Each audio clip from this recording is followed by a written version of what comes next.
So this is Patty, who's been teaching English out there, free range English, as it says on my t-shirt, for a few years now. How's it going, Patty? What's the summer been like? Well, the more I do it, the more I enjoy it. And I can see we're growing as a course. Right. And things are improving and kids respond better. Do you think so? Why, how do you think it's improved? Because this technology bit has helped a lot, especially recording their voices. So I know that they listen to themselves. Okay. And it's easier to go and interview people recording them instead of writing down all the answers. So I think this year has been a very positive year, I find. Is it different from last year? Yeah, I think we're kind of more settled this year. Okay. We're kind of more aware of what we're doing. Okay. How does it, because I'm really interested because I'm kind of thinking of how to take this forward, and how does it compare doing it this year, last year, and the year before when we were in classrooms? How do you feel about It's a bit more challenging, obviously, because this week we haven't been that lucky and it rained for 2 days, so it was a bit like that. But it gives more variety to the course. They find out, explore, and see something different. Right. And if you want to be a really different course, this makes a difference. Not being in the classroom, even if it's just for 1 hour and a half, but still. They feel like they're in a classroom. Taking them around, making them aware that even if you're outside, you can still focus, concentrate and work. I think it's useful. It's working really well. That's good.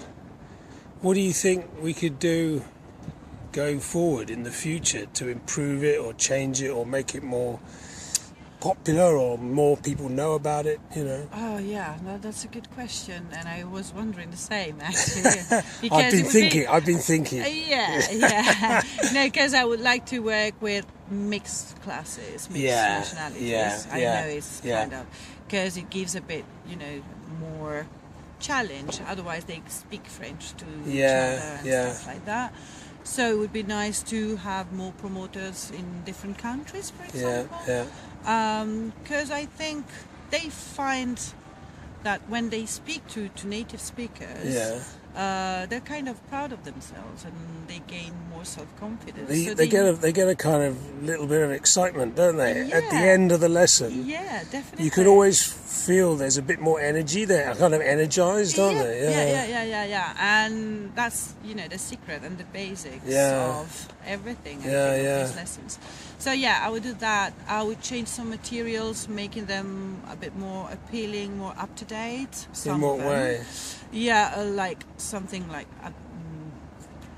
there are lessons about graffiti, for example. Right. I did. And they talk about Iraq and stuff like that that they're not really aware of. So, or you give them like a bit more preparation on the historical social background. So some of the Have you used any videos to introduce it? Have you tried that? No, because when I did it, actually we were at the Royal Festival, but no, I didn't do it. Actually. I didn't use any videos. Because that's something I'm really interested in. Is like having the lesson and having the topic, and getting 2 or 3 pre-chosen YouTube videos that you can easily share the link to, so that if you're somewhere with Wi-Fi, you can go, okay, I'm going to introduce, we're going to talk about this today, and here's some background, or here's a video with someone using the language or the topic being explained.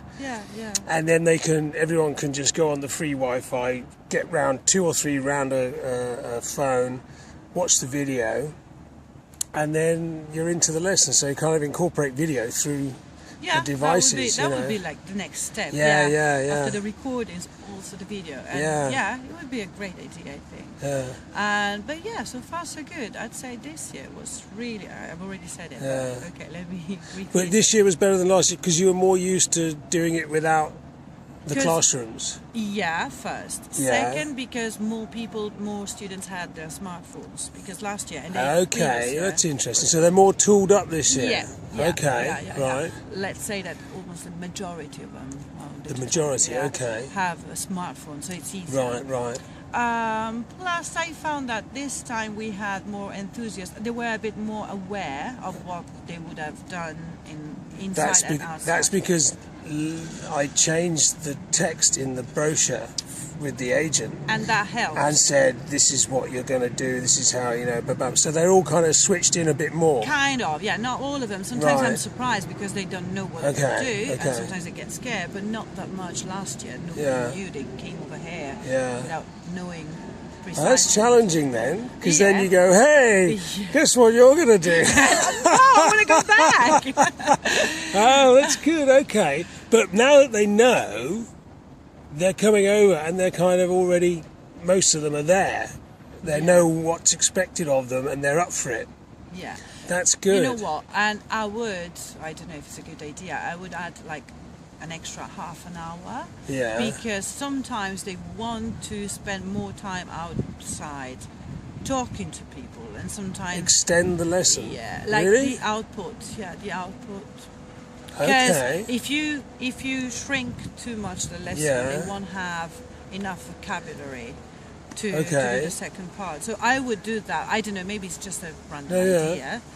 Because a lot of them told me, but I would have liked to... Because sometimes they're so lucky that they find people talking for 10, 15, 20 minutes. And they're really useful conversations. Absolutely. That's when they get flow and they're not... amazing. Yeah. And I like it because sometimes from the topic they were talking about and they were supposed to work on, they switch to a complete different topic. And that's great. And that's fantastic. As long as they speak, exactly. Great. And I like people talking to them, asking them. They're very curious. They ask about the course. It's a good advertising. But that's lots of people misunderstood English out there and still kind of do, is that yes, we have a structure and we have topics that enable them to get into a conversation and have useful vocab and grammar at that level, which is like kind of just above their speaking level. But what it was designed to do is not only introduce them to that language and get them using it, but in my opinion, and when we started, the best thing is that it gets them into a conversation that goes somewhere else. Yep. We want them to make the leap into an unstructured conversation that they suddenly, in their minds, they're not in a lesson, they're not learning anything, they're just having a great conversation with someone they've never met before in English. And that is when you get the confidence boost, and I try to tell them that, not the first couple of days. I try to encourage them to stick to the lessons because I don't want them to, especially with the lower levels, But then after that, I tell them, I don't mind if you don't cover the whole topic, as long as you speak, as long as you engage in a natural conversation, which is the aim of this. Exactly. So, and this group, especially this group, worked that way. They were all pretty good, 12 girls, pretty enthusiastic and happy to speak. Some of them have very good pronunciation, so they were ready to use it, So I would like shorten a bit the teaching lesson, maybe. The input. Input. Sorry, not the teaching lesson. And like... But you could do that because you could miss a bit out. You could skip a bit. I do it. As long as they've got in their head the language to get into the conversation and have a couple of questions getting into it, that's fine. Yep. Yeah. It's interesting. So you'd extend it what from 3 hours to 3.5 or 4? Yeah, no, 3 hours and a half. 3.5. Yeah, they think they're on holiday, so if you ask them to stay 4 hours, I don't know. Or I would shorten the input. But shortening the input, there's like a downside. But you need a certain amount of input to give them the ability to scaffold them to get into the conversation. It's like they need that as confidence, don't they? Absolutely. One thing is that it takes a while to get to the place as we're moving all the time. Sometimes it takes 15 or 20 minutes, so you're going to lose that time.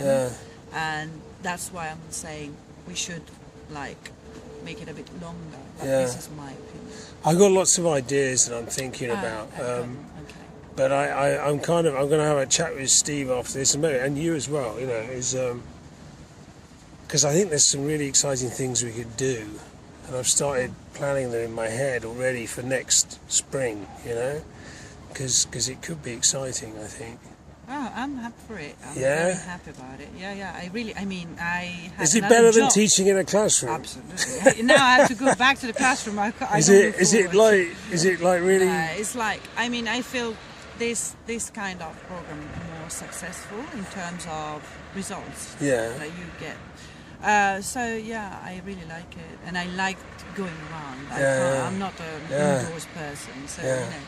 And I had another job this summer, and I gave up just because I Really? wanted. Yeah. So, Wow! you see. Oh, Patty, Yeah, thank no. you. It's not to. No. It's not to say anything, but because I really like it, and I've been doing it now. This is my third or fourth year.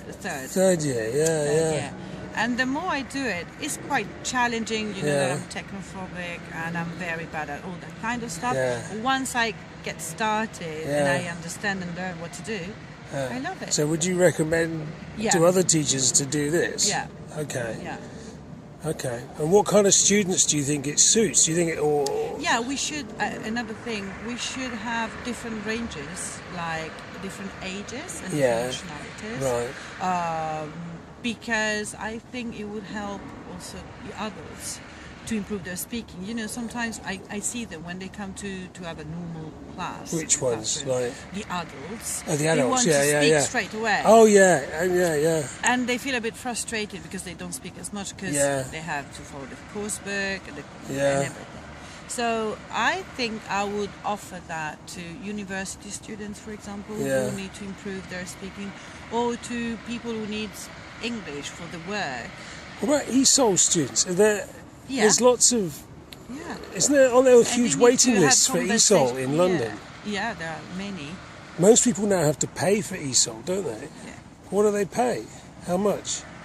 You know that I'm not aware of it, but I know they pay. For sure. Yeah, because Steve teaches at Morley College, doesn't he? Yeah, and I'm sure he's better informed than me Yeah, because yeah. I teach in private schools. Yeah.